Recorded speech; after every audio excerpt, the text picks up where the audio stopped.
Okay, so this is the question from 2022, October, November, paper 2, variant 2.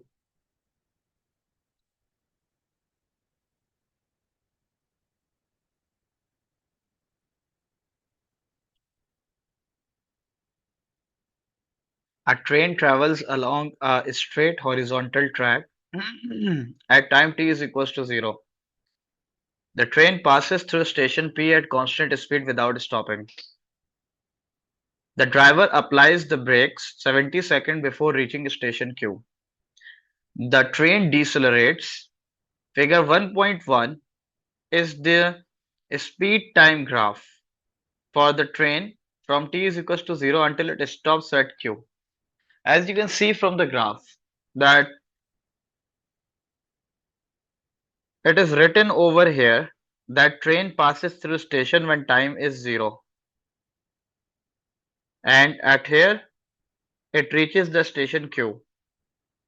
So from 0 till this time the train passes from station P and reaches station Q. Using figure 1.1, determine the distance between station P and station Q. So the distance between station P and station Q. So it's a speed time graph, and for a speed time graph, you are required to find the if you want to find the distance, you are required to find area of the shape or area of the graph. So here distance is equals to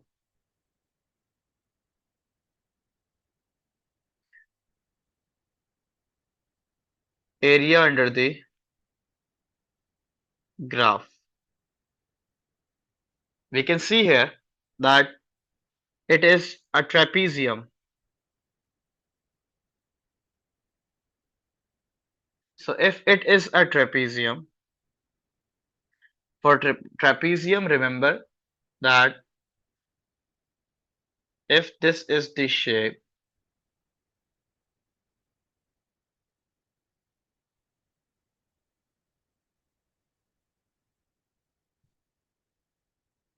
so this is the one parallel side, this is the other, and the distance between the parallel sides is h, and the formula for area is 1 upon 2 a plus b into the distance between the parallel sides. So 1 upon 2 a and b. So we are required to find a and b here. So this is 42, 44, 46, 48, 52, 54, 56 here, and here 126. And at this point 62, 64, 66, 68, 70, 72, 74, 76, 77. So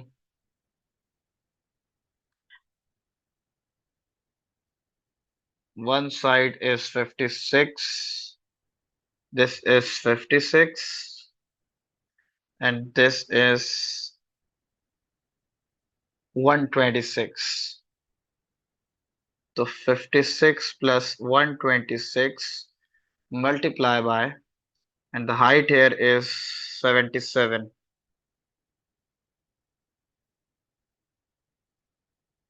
So if I calculate it, 56 plus 126 divided by 2 multiply by 77. I'm getting 7007.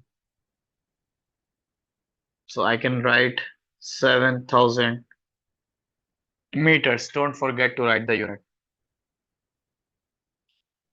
The mass of the train is 3.8 exponent 5 kilogram. Determine the deceleration of the train in the 70 second before it stops at station Q. So deceleration or acceleration. Remember about both. If you have a a speed time graph and you are required to find acceleration or deceleration. So you have to find the gradient of that graph. And from at what point 70 seconds before it stops at station Q. So this is 70 in between here. So you are required to find acceleration or deceleration at this point. So this is a straight line. For a straight line, the deceleration is constant. So I can find the gradient of this straight line, which is constant. So at every point, even at 70, whatever the deceleration at 70 is there, it will remain that for the whole rest of the journey as well, because it's a straight line which shows that the deceleration is constant. So I'm taking 2 points here. One is this point, which is 56, comma 77, and the other point is 126, comma 0 for the gradient. I've written it there.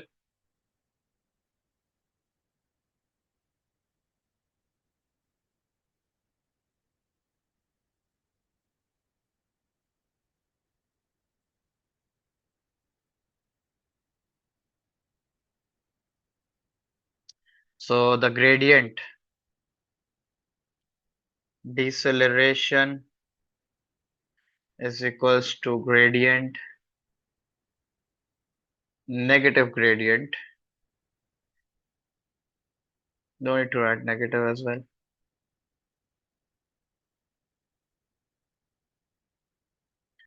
So it is y2 minus y1, 0 minus 77, x2 minus x1. So what I'm getting here, 77 divided by 126 minus 56, 1.1, negative 1.1. It is obvious that deceleration is negative acceleration.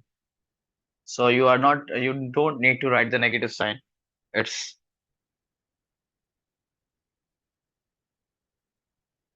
1.1 meter per second square. Now they are asking you to calculate the resultant force. So the formula for the resultant force is F is equals to ma. Mass is 3.8 exponent 5 and acceleration is here 1 point, or the deceleration is 1.1. 1.1 multiplied by 3.8 exponent 5. So 418.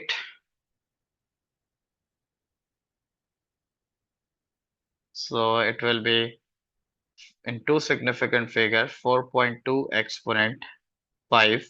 The unit of force is Newton. Moving to next question. Figure 1.1 shows part of the speed time graph for an athlete in a race. During the race, the acceleration of the athlete is uniform in the first 2 seconds. State how the graph shows that the acceleration is uniform. It's a speed time graph. As I mentioned this earlier, the gradient of a speed time graph gives us the gradient of this. Wait a minute.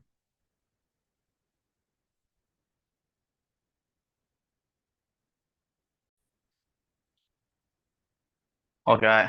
So the gradient of a speed time graph gives us acceleration. If the gradient is constant, it means that the acceleration is constant. What is the property of graph which tells us that the gradient is constant? The property is a straight line. If the graph is a straight line, it means its gradient is constant. So right now we can see here, it's a straight line. It means the acceleration, the gradient is constant, and the gradient is acceleration here. It means that the acceleration is also constant. So the examiner is asking, state how the graph shows that the acceleration is uniform. We'll say gradient is constant. Determine the distance traveled by the athlete in the first 2.0 seconds. I told you if it's a speed time graph and you are required to find the distance, you cannot use the formula speed is equals to distance over time directly. You will have to find the area of the graph. The distance will be area under the graph. So if this is 2, what is it in between? So 8.4, 8.8, this is 9. So 1 upon 2, 2 into 9, I will get 9. So it will be 9.0 meter.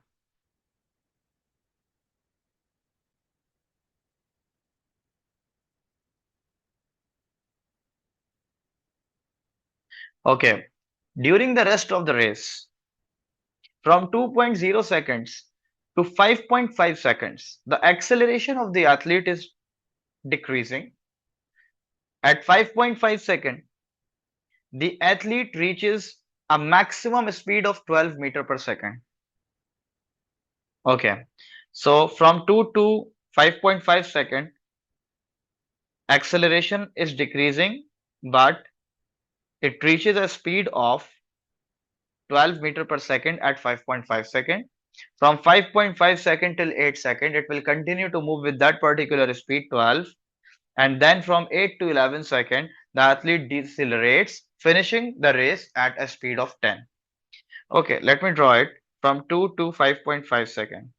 So after 2 and 5, this is 5 and this is 5.24, this is 5.5 somewhere.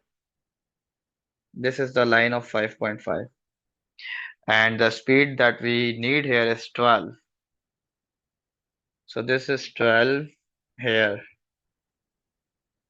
So this is 1 point as it was mentioned. So the speed decreases and it reaches a value 12 and after that from 5.5 to 8 seconds it will continue to move with 12. So this is 8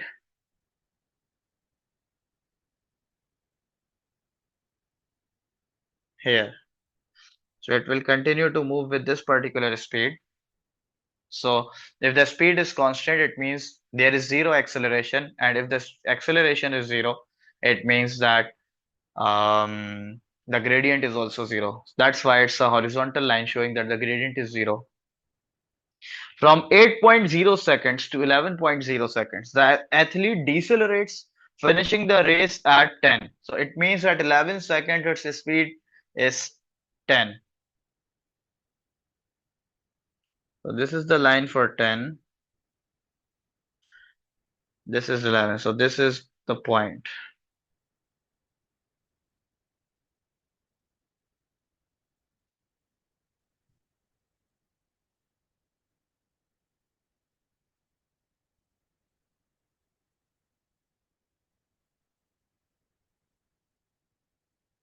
Okay.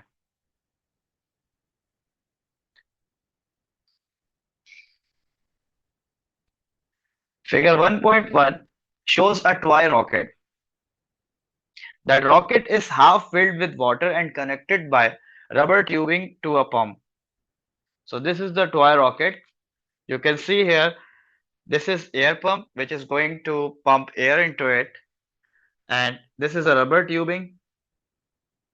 And right now it is fixed here. It is half filled with water. Some air particles are there in it. Okay. And what else? Nothing. Air is then pumped into the rocket so that the pressure of the air inside the rocket increases. Explain in terms of particles why the air in the rocket exerts pressure on the walls of the rocket. Remember, whenever there is explanation of pressure, the basic definition of pressure is force per unit area. So you are required to mention force at any cost. Because if there is a pressure, there is a force. But what they are asking you to explain in terms of particles. So, how are particles going to exert force? Because when particles hit the walls of the container, when they hit the walls of the container, they exert force. When they exert force, so force per unit area is pressure. So, what they are asking, explain in terms of particles, why the air in the rocket exert pressure on the walls of the rocket. So, I will write here when air particles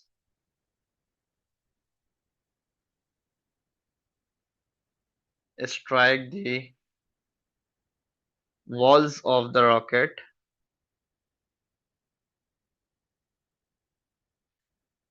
they exert force. Force per unit area is pressure.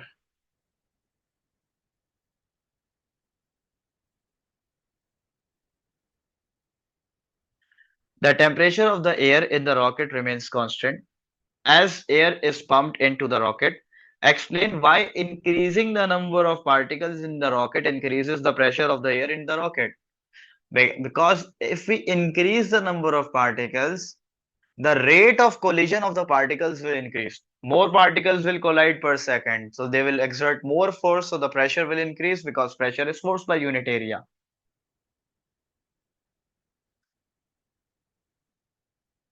So I will write rate of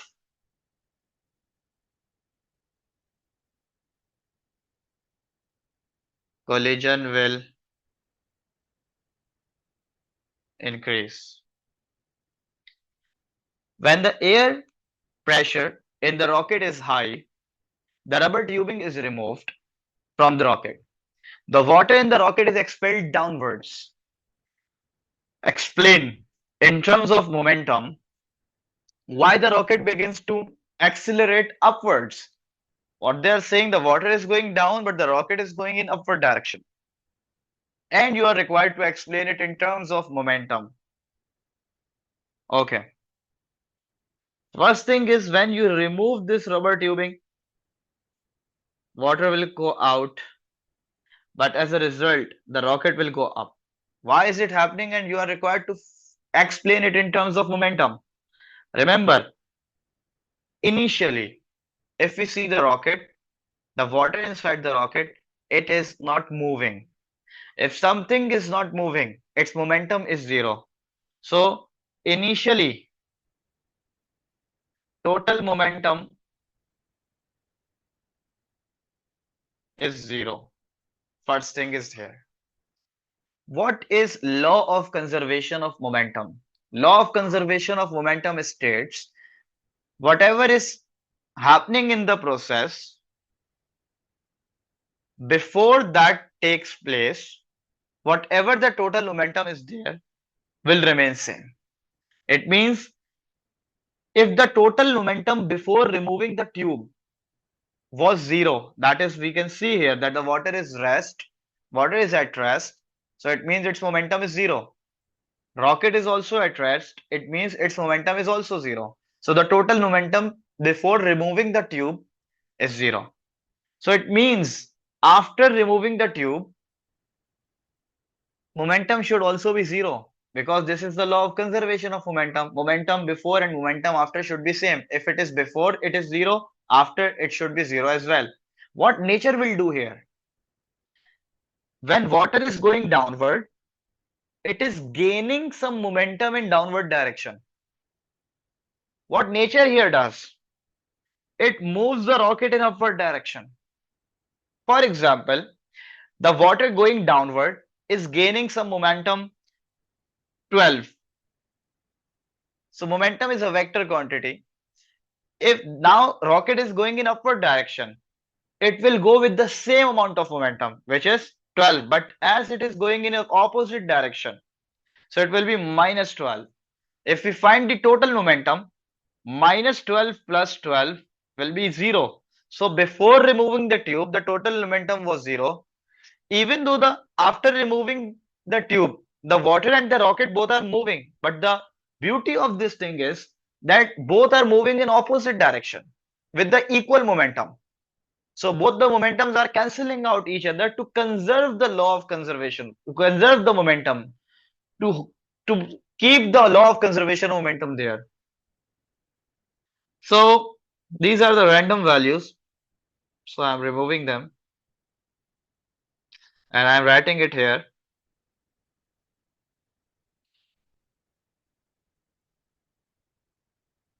Rocket and water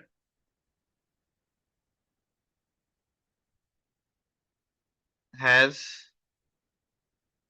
zero momentum before removing the tube. As water goes down, it gains some momentum. So rocket gains upward momentum of same magnitude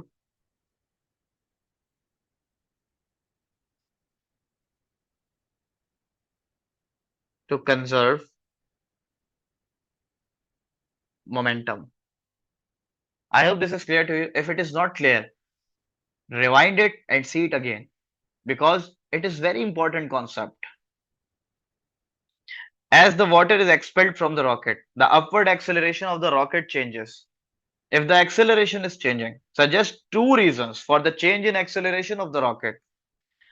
If there is acceleration, it means there is a force.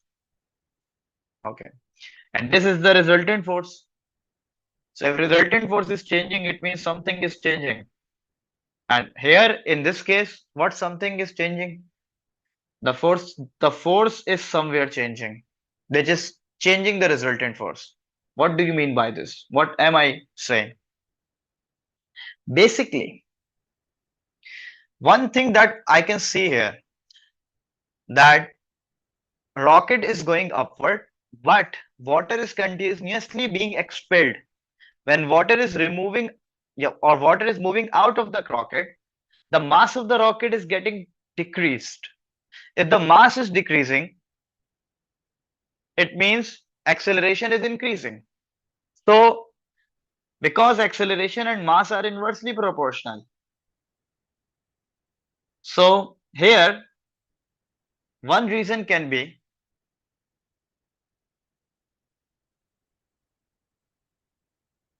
as it moves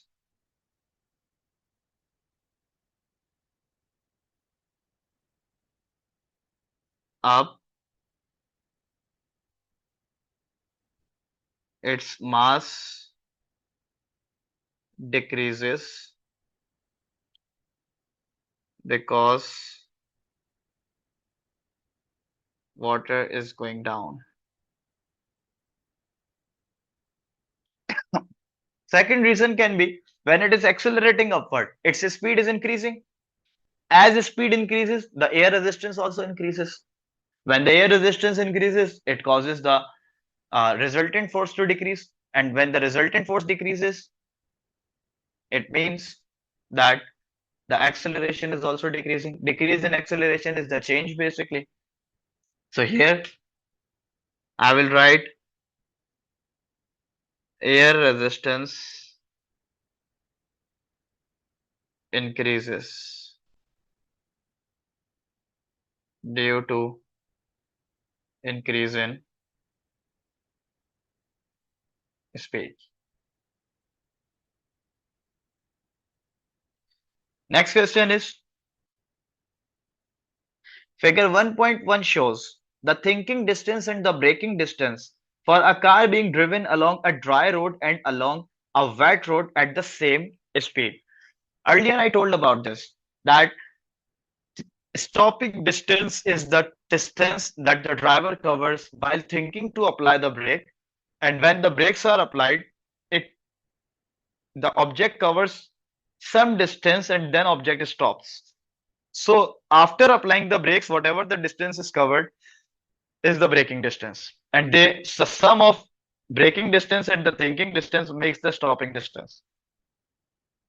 So there are two conditions, in one in which there is a dry road where the driver is moving whatever it is and car, and one is the wet road conditions. Calculate the total stopping distance for the car on the wet road. So the total stopping distance is thinking distance plus braking distance. So here for the wet road it is 18 plus 60, and which is 78 meters. Complete the sentence. The thinking distance is the distance traveled between seeing a hazard and applying brakes.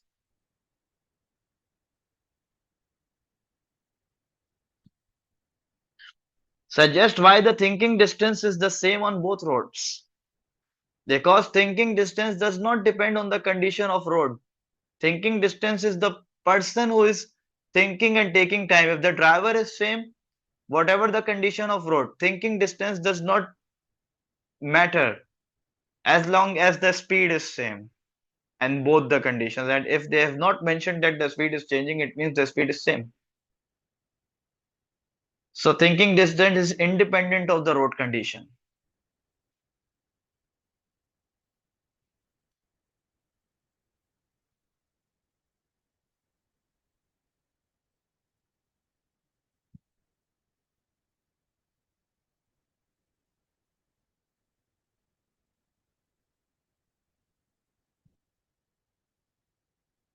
Explain why the braking distance is larger when the road is wet.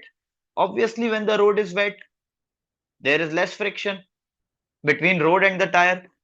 If there is less friction, the car will take longer to get stopped. If it is taking longer, it will cover more and more distance. You've experienced it in your life, obviously. Or it's a precaution as well. If the road is wet, you are always guided by your parents or whatever the guardian is there, that do not drive fast, or if you're on a bicycle, it is also there. Whatever is going on the road, it is a precaution for it. If the road is wet, you should drive safely, because when the roads are wet, there is less friction.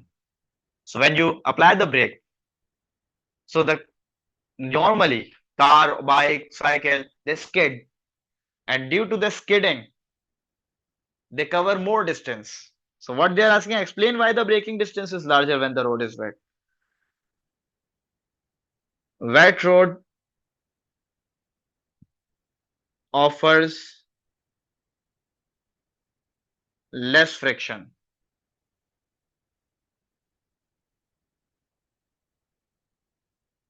and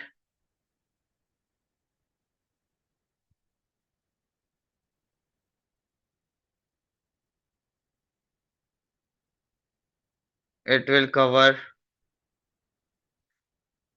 more distance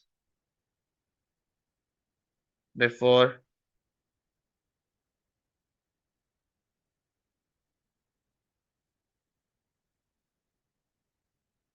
stopping.